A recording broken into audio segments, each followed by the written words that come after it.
As you're watching this shakedown, I'm either pounding around the Sears Point, California racetrack at the Sim Raceway Performance Driving Center, maybe in that F3 car, and for sure the Palatov D4, or on the Sim Raceway Sim with Audi Le Mans ace Alan McNish, or cockpit deep into a tire wall for real or virtually. I'm doing my best to make sure the latter does not happen, but you'll see it all soon. What's happening today is all about the type of cars you shakedowners say you love. Race cars built from real cars, touring cars, as the World Touring Car Championship starts this weekend, and rally cars, as the World Rally Championship is in Mexico this weekend as well. Plus, as always, a bit more news and some other race cars to discuss. You know, I got nothing pithy to say as the title cards roll, because remember, I'm not here doing this. I'm in a race car at Sears Point Raceway right now, probably right around here.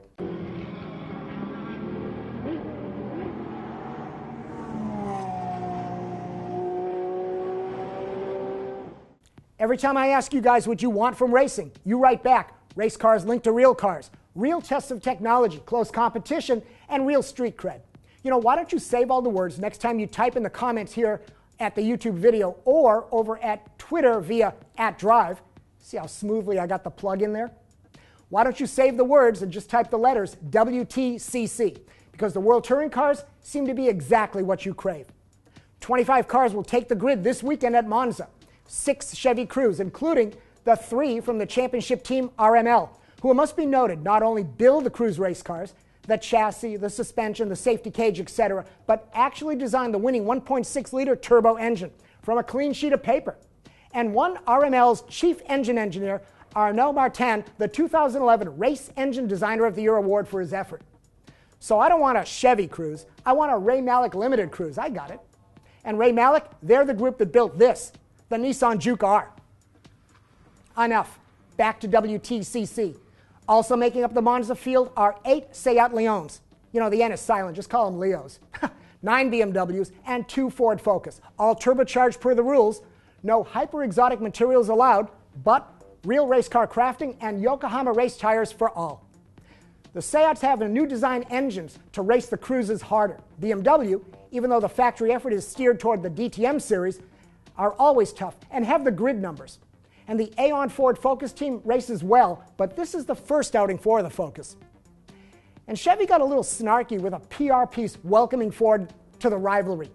Careful what you wish for is my hope on this corporate smartassing situation, but we'll see what happens. Not in the Monza field, but coming later this season is the Honda Civic. And Lada is trying to enter WTCC again, but is having homologation issues. Now, you guys know that production car racing still means race car mods and technology drifting from the real thing. It's not just NASCAR doing this stuff, but WTCC stays pretty close. Well, until Lada sends in their homologation papers. Check this out. So Lada asked for 94 millimeter longer than stock wheelbase, different front and rear subframes, a change to the steering pivot point, different steering rack, a replacement front wheel hub carrier thing, reworked wheel arches, and a flat floor where the production Lada does not have one. So they didn't want much. Yeah. The FIA, suspended homologation, is reviewing all these requests, but considering Lada and Nissan Renault have hooked up corporately, wouldn't it be just easier for the FIA to allow them to run the Juke-R? 2 races in each WTCC weekend, and the series will be coming to the US September 22 and 23. Racing where I am right now, Infineon Raceway, Sears Point, in Sonoma, California. You know how all of you say I talk too fast and need to take a breath? And while I do live with my mouth pegged against the rev limiter by nature, it's a fact that the YouTube video rights rules really limit what we can show you to allow me to take a break. The only stuff that's really safe for us are the official PR videos put out by the car brands, and they frequently suck. But to give you that break from me that you want, let's all watch a bit of the Chevy PR stuff.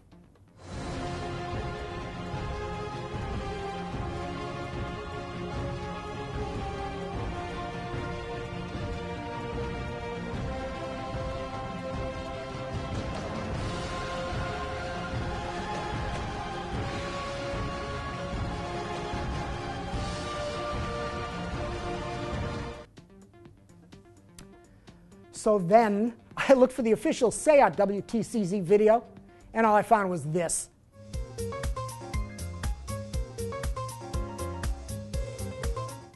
Yeah, I'm pretty sure that's not the Seat engine engineers that were competing with that Cruise Award winner. Moving on. Also at Monza will be another FI8 touring car series, the European TCC, for a wider variety of cars across 4 classes, including diesel. 26 Monza entries with everything from a BMW 320i E90 to Honda Civics, Chevy Aveo, Ford Fiesta, and a Peugeot 407, soon to be a Buick 407 thanks to the GM-Peugeot alliance. Check out all the links below to read up on the WTCC and the ETCC. Let's move over to DTM for a bit, German touring cars. As all the players, BMW, Mercedes, and Audi, have finalized their car designs and shown them. The first race is about 50 days away, April 29, but let's start the preview. Audi is racing the A5 versus a history of A4 sedan-derived race cars. They launched the 2012 car showing us this. But now the design is finalized, and even with the camo, you can see less blocky fender flares, more aero attention as expected, and Audi attention to detail. That tail diffuser looks pretty impressive. As impressive as the chin of David Coulthard, who again is one of the Mercedes DTM drivers driving the AMG C-Class. I love the chrome finish, and the C-Class makes for a pretty cool race car. Hey, here's more of an official video. So DTM is all about safety first, and what we have here is a crash structure which is actually bolted on the front of the car around here. So the gap in the middle will be filled with a V8 4-litre engine producing about 500 horsepower, so you have your nice Mercedes-Benz power there. Keeping in the theme of safety, what we have here is a removable crash structure. That gets bolted on there, so any side impact will be absorbed by that, and of course it can be replaced afterwards. Now, this is the actual chassis, and this is new for this year, so it's a complete carbon fibre tub. What I'm going to do is I'm going to step in, and I'm going to position myself where I'll be sitting. Obviously it's not really that stable at the moment because it's missing a few bits, but this is the position I'll be sitting in when I drive the car. So you can see that the driver has a full carbon fibre safety cell around about him. BMW are the X factor for 2012 in DTM as they are new to the series. The car is mega cool, but as an American, what is intriguing is BMW sending USer Joey Hand over to race DTM. As a racing fan, it's super cool too because it shows racers what results on track can deliver for you. 2011 for Joey was a career-defining season. He won the Rolex 24 at Daytona, the Sebring 12-hour, a podium finish at the Le Mans 24, and the GT Drivers' Championship in the American Le Mans Series, all for BMW. So 2012, they plugged him into their premier racing effort. We've had a chance to chat with Joey. He's a great guy. You know, everyone gets what they deserve, and for guys like me, it's often painful. But for Joey Hand, it's all good for 2012. Okay, WRC in Mexico. We'll get into the rally stuff deeper on a future shakedown. You know we will. But this weekend, it's more Ford versus Citroën as the battle continues. And I remain confused as to what's really going on with Mini and ProDrive.